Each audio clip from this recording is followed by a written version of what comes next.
Jadi nantinya dibagi lagi setengahnya lagi lauk pauk dan setengahnya lagi buah-buahan. Lalu di bawahnya lagi 2/3-nya makanan pokok dan sayur-sayuran.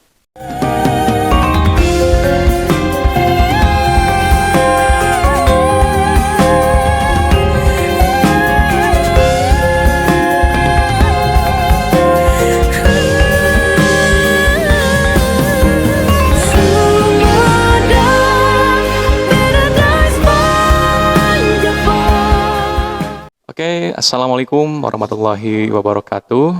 Selamat pagi, sahabat sehat dimanapun Anda berada. Kita di sini sedang melaksanakan podcast kesehatan. Nah, kebetulan hari ini ada Ibu Evi Rosvianti, SKM MKM. Beliau merupakan admin kes di Dinas Kesehatan Kabupaten Sumedang. Untuk lebih jelasnya, nanti mungkin beliau memperkenalkan diri. Dan untuk tema kali ini yaitu Germas, Gerakan Masyarakat Hidup Sehat. Tanpa basa-basi lagi, ayo kita mulai untuk materi Germasnya. Baik, selamat pagi Bu Evi. Mangga Ibu Evi. Sebelum Bu Evi juga kan, saya belum memperkenalkan diri ya. Nah, saya Barakah dari petugas Promkes Puskesmas Cisarua. Kebetulan sekarang membantu acara di podcastnya Dinas Kesehatan. Nanti juga kan Bu, rollingnya Bu, petugas Promkes bergilir ya Bu. Monggo Ibu Evi, silakan. Assalamualaikum warahmatullahi wabarakatuh. Waalaikumsalam. Sampurasun warga masyarakat Kabupaten Sumedang. Alhamdulillah pada hari ini di seksi promosi kesehatan ada kegiatan podcast terkait kesehatan di mana pada hari ini temanya yaitu Gerakan Masyarakat Hidup Sehat, Abang. Ya. Izin perkenalkan terlebih dahulu, nama saya Evi Rosvianti dari Adminkes Ahli Muda Seksi Promosi Kesehatan dan Pemberdayaan di lingkungan Dinas Kesehatan Kabupaten Sumedang. Baik, tadi terkait Gerakan Masyarakat Hidup Sehat, bahwa tidak menutup kemungkinan di masa pandemi ini kita harus tetap selalu meningkatkan kesehatan kita, personal hygiene kita, di mana di tahun 2022 ini masa pandemi COVID masih ada. Masih ada ya Bu? Masih ada. Betul. Walaupun kita sudah divaksin 2 kali, kita tetap harus menjaga kesehatan kita, daya tahan tubuh kita melalui Gerakan Masyarakat Hidup Sehat. Betul. Ya, di mana kemungkinan masyarakat Kabupaten Sumedang ada yang belum tahu terkait Gerakan Masyarakat Hidup Sehat. Dan apa Gerakan Masyarakat Hidup Sehat? Gerakan Masyarakat Hidup Sehat itu yang kita sering singkat Germas, di mana merupakan suatu gerakan sistematis yang terencana yang dilaksanakan oleh semua komponen lapisan masyarakat Indonesia, dimulai dari keluarga, masyarakat, ataupun teman sejawat kita, yang merupakan dari kemauan untuk berperilaku hidup sehat secara mandiri. Nah, jadi sehat itu harus berawal dari diri kita sendiri, di mana ada Gerakan Masyarakat Hidup Sehat itu ada berbagai indikatornya yang harus kita laksanakan dan kita terapkan sehari-hari untuk keluarga kita dan juga diri kita pribadi. Salah satu tujuannya Gerakan Masyarakat Hidup Sehat itu adalah meningkatkan derajat kesehatan serta kemampuan kita untuk berperilaku hidup sehat secara mandiri. Jadi tetap dimulai dari diri kita sendiri. Betul. Ya, gitu. Sebelum ke masyarakat, sebelum ke keluarga, kita beri contoh dulu dari kita sendiri. Betul. Ya, dari berbagai pelaksanaan indikator. Dan pelaksanaan Germas itu yang tadi dimulai dari diri kita sendiri, keluarga, serta lapisan masyarakat yang nantinya bisa diterapkan kepada masyarakat, diimplementasikan secara baik. Nah, indikatornya itu apa saja Gerakan Masyarakat Hidup Sehat? Indikatornya adalah peningkatan aktivitas fisik. Di mana peningkatan aktivitas fisik ini yang kadang kita lupakan, apalagi sebagai pekerja, wanita karir, sebagai pekerja yang terlalu sibuk ya. Betul. Nah, jadi kalau misalkan aktivitas fisik itu bukan hanya kita berolahraga. Kalau berolahraga dengan aktivitas fisik sebetulnya berbeda. Kalau berolahraga itu berolahraga yang terjadwal. Kalau aktivitas fisik itu kegiatan sehari-hari yang mengeluarkan energi. Contohnya kalau ibu rumah tangga dimulai dari bangun tidur, menyapu, nyetrika, ya, misalnya gegeroh dulu kan Bu, DJ gitu, kumbahan gitu. Nah, itu merupakan aktivitas fisik yang mengeluarkan energi ataupun keringat yang sering dilakukan oleh ibu-ibu rumah tangga. Nah, apabila yang wanita karir biasanya sibuk dalam bekerja, itu jangan abaikan, kita itu sibuk, terlalu sibuk, kita tidak sempat olahraga. Nah, jangan khawatir. Jadi kalau kita bekerja, duduk nih menghadapi laptop ataupun komputer, kita bisa melakukan gerakan aktivitas fisik di jam 10 dan di Oke. jam 2 siang. Aktivitas fisiknya seperti apa? Kita dimulai dari gerakan-gerakan tangan saja, tangan, kaki. Sambil duduk juga boleh, yang disebut dengan peregangan. Peregangan. Maaf Bu Epi dipotong, kan kalau di dinas kesehatan juga kan suka ada ya. Suka ada. Kalau udah jam siang ya, Iya. suka udah lama kita bekerja Iya, ataupun betul. fokus untuk melakukan pekerjaan, suka ada senam-senam atau gerakan-gerakan ya Bu Epi ya. Ya, suka ada gerakan-gerakan. Kalau misalkan senam secara bersama itu tidak. Cuman kita kalau di jam 10 misalkan kita masing-masing aja berdiri, gerakan tangan-tangan seperti misalkan gerakan-gerakan ringan saja. Karena itu untuk mengukur sirkulasi sel-sel darah kita yang ke otak. Oke. Supaya gitu. Karena kan germas ini salah satunya itu penurunan penyakit tidak menular yang diakibatkan kita misalkan sibuk kerja, kurangnya aktivitas fisik, makanan yang tidak seimbang. Betul, itu ya. Itu ya. Itu salah satu indikator yang pertama, yaitu peningkatan aktivitas fisik. Setiap hari saja minimal 15 menit. 15 menit ya. 15 menit itu minimal. Lalu yang kedua, peningkatan perilaku hidup sehat. Peningkatan perilaku hidup sehat itu yang tadi yang pertama aktivitas fisik. Peningkatan perilaku hidup sehat itu dimulai dari pemikiran kita yang positif. Pemikiran kita yang positif, jadi gaya pemikiran kita yang positif. Terus positive thinking ya Bu. Thinking, ya. Jadi Positif kalau misalnya kita, pemikirannya. mohon maaf, terlalu berprasangka buruk, julid hati kepada orang lain, Aduh. misalkan, itu menyebabkan penyakit hati ya. Aduh, iya, betul. Kalau misalkan penyakit hati kesel terus, jadi kan kita terpendam, ya seperti itu. Jadi selalu berpikiran positif terhadap orang lain ataupun terhadap rekan-rekan kerja kita. Jadi Oke. kalau kita terlalu banyak berpikiran yang negatif, itu yang akan mengakibatkan salah satu faktor pencetus juga penyakit tidak Menular ya. Oke. Oke.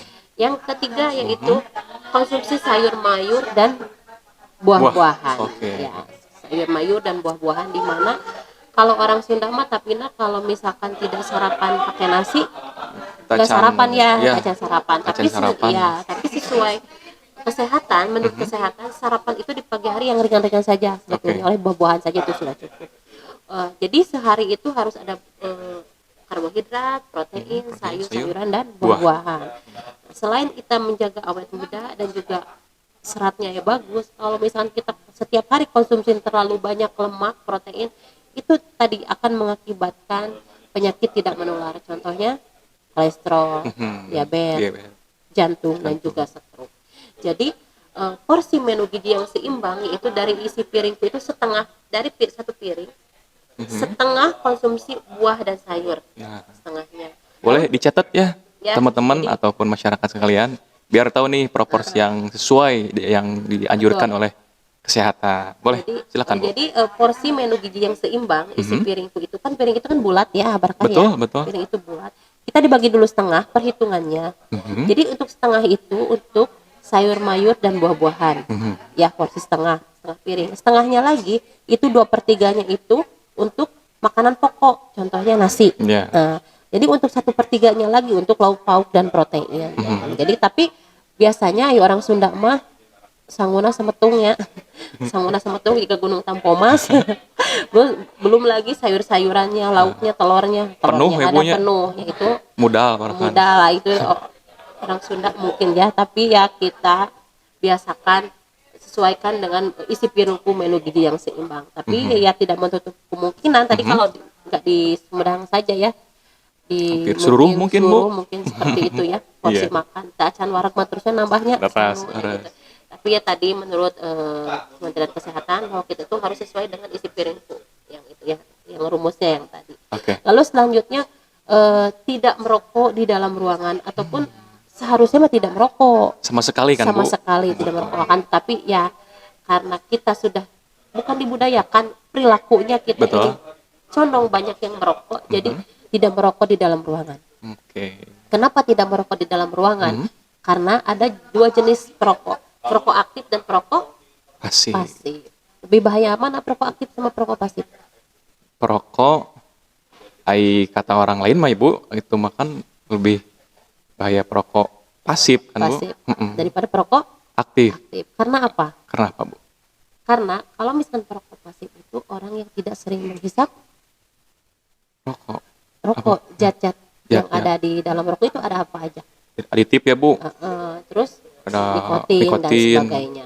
Kalau misalkan orang yang sering menghisap rokok itu adalah orang yang pasti kebal, Mhm. pasti kebal karena sering menghisapnya racun-racun yang ada di dalam asap rokok. Rokok. Jadi kenapa harus merokok itu harus di luar ruangan? Karena asap rokok bisa menempel di baju, di kursi, ya, Oke. ataupun di gordeng-goreng pokoknya yang ada di dalam rumah.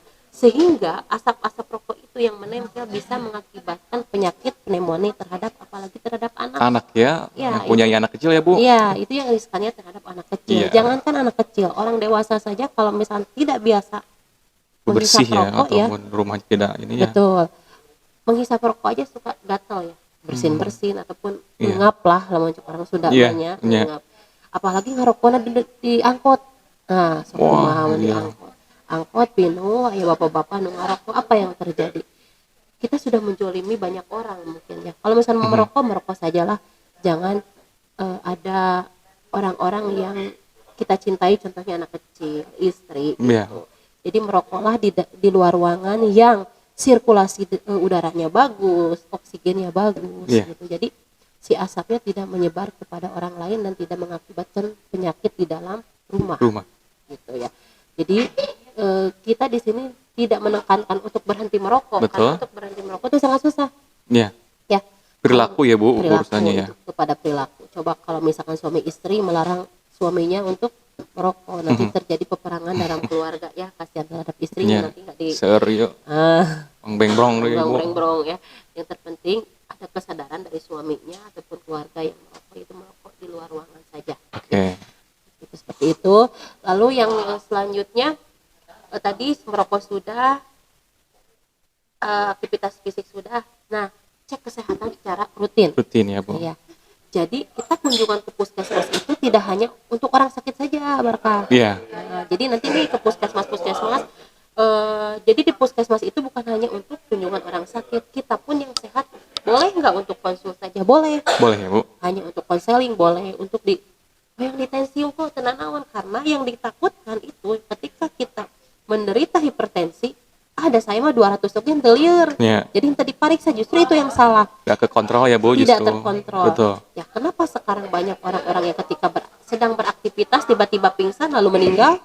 Oh. Nah, itu bisa saja terjadinya pecah pembuluh darah. Dari mana itu? Dari jantung, dari hipertensi. Karena sistem kitanya cek kesehatannya tidak terkontrol dengan baik, tidak Iya. terkontrol dengan berkala.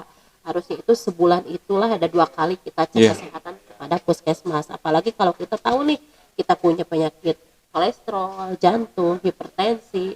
Nah, itu wajib cek kesehatan secara berkala. Berkala kan. Ya, itu rata-rata orang itu persepsinya, dan saya hipertensi itu jarang pusing, saya nggak apa-apa. Nah, rata-rata persepsi Itu dirasa ya Bu. itu dirasa maksudnya. gitu. Apa mungkin kenwe Nah, gitu ya Bu kedua kalau Sundanya kan. Kalau Sunda itu, kalaupun malu ke puskesmas, di puskesmas banyak pasien, Iya. Binu, udah aja ke pos Bindu bisa, ke poskesdes bisa, Bisa, karena ya. sekarang di puskesmas kan ada poskesdes, ada jejaringnya, ada Oke, pustu, pustu, ada betul. poskesdes, ada posyandu, Posyandu. ya, ada pos Bindu lansia, Betul. Terus pindu lab PTM. PTM, Iya. kan. Jadi apalagi terhadap lansia-lansia tuh harus cek kesehatan secara Kesehatannya. berkala. Tapi bukan untuk lansia saja sih, sekarang mah usia muda juga banyak yang Banyak menderita ya Bu. penyakit yang Betul, tidak betul, menular. betul. Umur 15 tahun juga bahkan ada yang menderita penyakit diabetes. Yang Hipertensi, pertama, ada bukan, Bu? hipertensi. Itu dari faktor apa? Nah, dari faktor indikator lingkungan di Germas. Betul. Oh, Lingkungan, gitu ya. iya, lingkungan. Maaf Bu dipotong Bu ya. Kemarin juga pada saat vaksinasi anak kan Bu ya, Iya. udah mulai kan. Ada anak SMP kan, SD kelas 6. Itu ternyata ada juga ya anak yang pada saat kita screening, kita melakukan tensi darah, ternyata tinggi tensinya. Iya. Dikira kan kalau cek logika nama kan Bu, atletiknya Budak anak ini mau ya hipertensi, ternyata tidak sedikit, maksudnya ada beberapa orang Betul. anak yang memang mempunyai darah tinggi atau hipertensi itu kan Bu. Iya, betul. Karena faktor lingkungan juga. Mungkin karena anak sekarang makanannya sering junk food, Nah, sering betul. konsumsi makanan-makanan yang mengandung lemak, Lemak. bisa saja. Terus kenapa sih ada anak yang usia 12 tahun ataupun 15 yang sudah penyakit diabetes, Dia penyakit gula? Yang pertama bisa faktor keturunan kalau turunannya untuk diabetes. Yang gen. kedua tadi faktor perilaku perilaku itu. Hmm? Karena untuk anak-anak sekolah sekarang jarang yang mengkonsumsi air putih. Ya, Iya ya. ketika habis olahraga beli minuman teh gelas ataupun maaf Yang berasa ya, yang Bu. berasa yang 1000 itu Berwarna berasa ya, Bu. iya, Menarik, wah seger menarik ya. betul, apalagi habis olahraga ya makanya jangankan anak-anak kita pun kalau misalkan habis beraktivitas hareudang lah capek pengennya yang segar-segar. Nah kan tetapi kita sebagai orang tua lah kita didik untuk anak-anak kita bahwa sehari itu harus minum air putih berapa liter? 2 liter kan? 2 liter, 8 gelas ya. 8 gelas. Nah, jadi pagi-pagi apakah bangun tidur tuh dibiasakan bangun tidur tuh anak-anak harus meminum air 1 gelas saja untuk bangun tidur. Air, tapi air bukan yang dingin kan, Bu? Bukan Air putih, biasa ya, air yang biasa, normal suhunya yang ya. normal, iya itu. Bangun tidur tuh biasakan 1 gelas aja. Setelah anak mandi minum ataupun sarapan diusahakan minum. Tapi sekarang saya lihat-lihat untuk anak sekolah itu kebanyakannya itu mengkonsumsi minuman-minuman yang manis yang Betul, mengandung betul. gula. Gula Gitu ya. gitu. Terus makanan-makanan junk food yang siap saji. Kalau dulu kalau kita mau beli makanan kita tuh sistem gidik ya. Mau beli Iya. lotek, mau beli bakso atau makanan kita jalan. Kalau sekarang banyak di aplikasi di HP Iya, ya. banyak ya perusahaan yang menyediakan jadi layanan antar jemputnya. Nah, betul, mau bakso tinggal lihat di HP. Iya. Ada apa? Bukan kurir, Gojeknya seperti itu Iya. ya. GoPay seperti itu ya. Iya. Yang sehingga mungkin anak-anak kurang melakukan aktivitas fisik. Kedua, ya makanannya itu yang junk food itu ya namanya junk food mungkin tidak sesuai menu gizi yang seimbang ya. Betul. Banyaknya lemak, banyaknya karbohidrat Beda. dan sebagainya. Betul. Gitu ya. Ya anak-anak zaman sekarang kan kalau tidak mencoba makanan-makanan yang viral tidak gaul Betul ya ya. seperti itu ya. Ya Betul. jangankan anak-anak kita pun kalau misalkan ada minuman-minuman yang baru Iya ya tuh, ingin Bu. mencoba. Melihat di displaynya, wah menarik. Iya. Pas dilihat mah beda ya. Sekarang banyak Sama aja. minuman-minuman yang bermerek yang harganya sangat mahal ya. Harga minuman 20.000 sama dengan harga seperempat telur ya itu Iya. sebetulnya.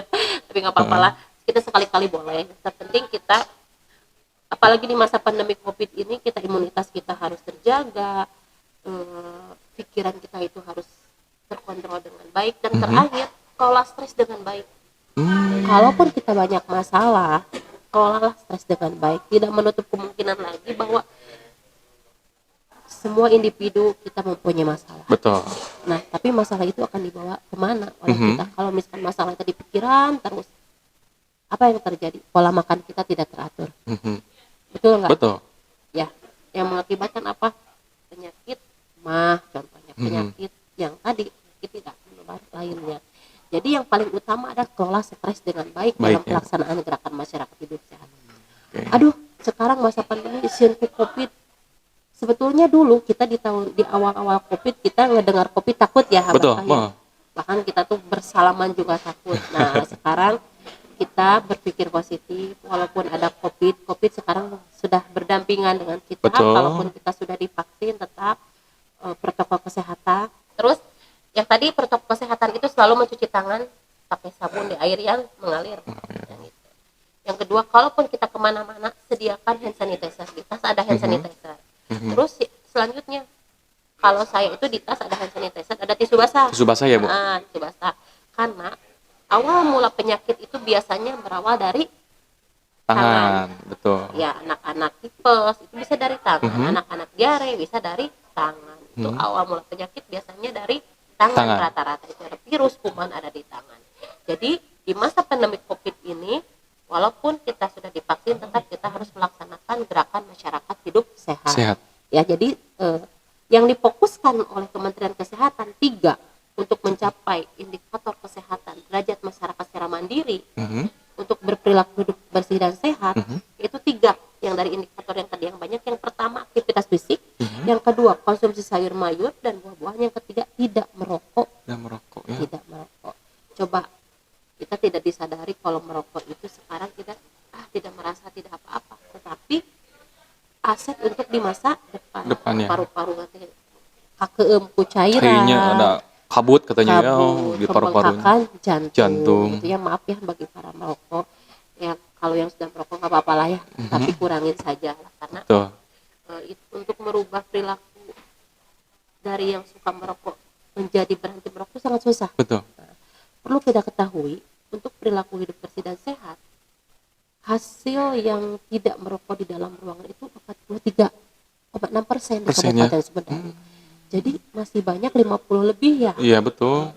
Itu tidak hanya orang tua saja, anak kecil Kecil juga. ya Bu. Coba anak SD juga sekarang sudah ada yang merokok. Mhm. Jadi betapa mirisnya kenapa anak kecil bisa merokok. Mhm. Pertama, faktor lingkungan. Betul Yang itu. kedua, membeli rokok batangan seharga 1.500 satu batang rokok. Iya. Ya, jadi anak-anak nih dibekalan ke orang tuanya 10.000, Mhm. bisa beli dua batang Batang, rokok. ya. Gitu. Jadi rokok itu dikecer lah di warung-warung biasa gitu ya. Kalau misalkan tidak dikecer, mungkin si anak sekolah tidak mampu untuk ya, membeli, beli karena ya. satu bungkus rokok berapa sekarang? Ada yang 30.000, 10.000 ya. ada yang 25.000 ya. Kalau misalnya Betul. beli batangan kan anak sekolah bisa Bisa ya. terjangkau ya. Mhm. Nah, kalaupun seperti itu, terus lamun kata anak-anak sekarang satu batang teh bisa salome, bisa untuk berbareng-bareng. Bareng-bareng ya. Nah itu kenapa saya berani berbicara seperti ini, karena memang kenyataannya ada gitu. Iya.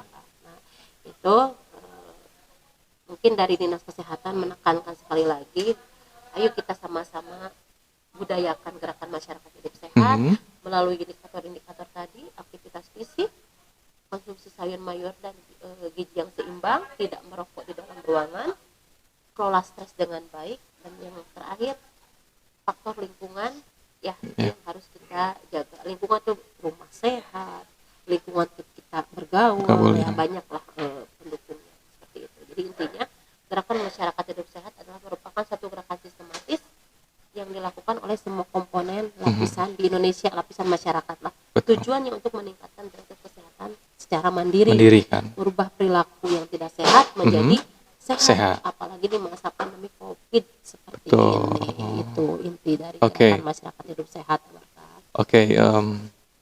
Sudah bahasa Sundanya mah Bu, Banjar Beas ya Bu, Gremas dari awal, meskipun waktunya singkat gini, tapi insya Allah Bu Evi menjelaskannya secara point to point, jadi mungkin sahabat sehat sekalian juga kan bisa mencerna, bahkan bisa mengimplementasikan ya kepada masyarakat, apa tadi indikator Gremas, terus bagaimana cara tadi memakan makanan sesuai dengan isi piringku, kan? Itu bisa diaplikasikan di lingkungannya masing-masing. Dan jadikan diri Anda itu adalah ujung tombak kesehatan ataupun kader kesehatan yang bisa memberikan informasi kepada masyarakat, khususnya keluarga. Karena tadi Bu Evi bilang, untuk sehat itu dimulai dari diri kita sendiri ya Bu, keluarga. Nah nanti bisa berkembang ke masyarakat dan ke lingkungan umum lainnya. Ada lagi Bu Evi tambahan untuk ininya? Ada contoh isi piringku mau diperlihatkan? Ini contoh untuk ini isi contohnya. piringku, bisa didekatkan ini? Bisa Bu. Lihat, maka pabrik Bu. Nah, itu kan ini contohnya isi piring kita kan rata-rata bulat ya. Nah, ini sekali makan, bukan satu hari. Sekali makan. Kalau misalkan makan sehari kita berapa kali? 3 kali. Berarti sesuai dengan ini juga ya. Ini juga. Jadi bukan berarti satu kali makan porsinya setengah, 2/3 dan setengah, tidak. Jadi sekali makan, misalkan siang ataupun pagi-pagi. Tapi kalau pagi-pagi mah bagusnya itu makanan yang ringan dulu, ringan ya? Iya, yang ringan dulu seperti buah-buahan lah, seperti itu. Jangan kalau misalkan boleh karbohidrat tapi jangan terlalu banyak kalau ya? Anak sekolah ya. Ngantuk Bu. Ngantuk gitu. Dan anak sekolah juga kata Bu Evi sarapannya harus sedikit ataupun buah-buahan saja. Jadi anak-anak jadi tidak sarapan dan tidak begitu juga. Ya gitu. Jadi disesuaikan ya Bu. Disesuaikan ya seperti itu. Nah, ini contohnya ini ya. Ini untuk isi piring. Setengah piring. Jadi nantinya dibagi lagi setengahnya lagi lauk pauk dan setengahnya lagi buah-buahan. Lalu di bawahnya lagi 2/3-nya makanan pokok dan sayur-sayuran. Oke ya. Dimengerti ya, Abang? Iya, oke. Lagi Bu? Udah? Jadi ditekankan lagi banyak Mhm. tekanan ini. Jadi germas itu dimulai dari diri kita sendiri, lalu keluarga. Kenapa keluarga? Karena keluarga merupakan bagian terkecil untuk hidup kita sehari-hari Betul. ya. Karena kita berinteraksi setiap hari bersama keluarga, Keluarga, ya, betul. keluarga yang kita cintai tentunya ya. Iya, betul. Lalu kita implementasikan lagi ke masyarakat. Nah, seperti itu Abarkah terkait gerakan masyarakat hidup Oke. sehat. Mudah-mudahan bermanfaat untuk masyarakat Kabupaten Sumedang ya. Iya. Karena tidak menutup kemungkinan masyarakat Kabupaten Sumedang ada yang belum tahu tentang gerakan masyarakat hidup sehat. Betul, germas kan Bu. Germas. Tahu eta teh germas. Germas ya, nggak Masa tahu. itu PHBS, Iya. enak germas. Nah, Iya. kata aya deui, kan aya cerdik. Nah, Cerdik ya, banyak. sebetulnya sama-sama saja sih ya, intinya mau untuk peningkatan derajat kesehatan secara mandiri, Mandiri ya, Bu. jadi seperti itu. Apalagi di masa pandemi COVID-19 ini ya. Oke. Baik, Mbak Epi. Terima kasih atas penjelasannya. Semoga bermanfaat bagi kita semua, terutama bagi sahabat sehat sekalian yang sudah apapun yang sudah melihat ya, baiknya di channel YouTube ya Bu, bisa ya? Bisa. YouTube ataupun di IG nanti, IG dinas apa Bu? IG Dinas Ya. sama IG Promkes. Nanti Oh, jadi dinas kesehatan, Dinkes Sumedang ya Bu? Sumedang. Dinkes Jadi Sumedang, IG-nya. nanti di channel YouTube-nya ada di Promkes Kabupaten Sumedang ya. Dan apabila ada pertanyaan boleh langsung diketik di kolom komentarnya ataupun di share, di subscribe juga ya kalau di YouTube. Nanti boleh di kasih tahu ya teman-teman yang lain tentang podcast ini. Baik Bu Evi, terima kasih atas kedatangannya. Mudah-mudahan nanti ke depannya next lagi kita Siap. bisa bersuap pandang, berinteraksi lagi mengenai kesehatan yang update ataupun yang bisa di-share kepada masyarakat umum. Terima kasih atas kehadirannya. Saya Barkah pamit undur diri. Semoga bermanfaat. Diakhiri oleh wabillahi taufiq wal hidayah. Assalamualaikum warahmatullahi wabarakatuh. Waalaikumsalam.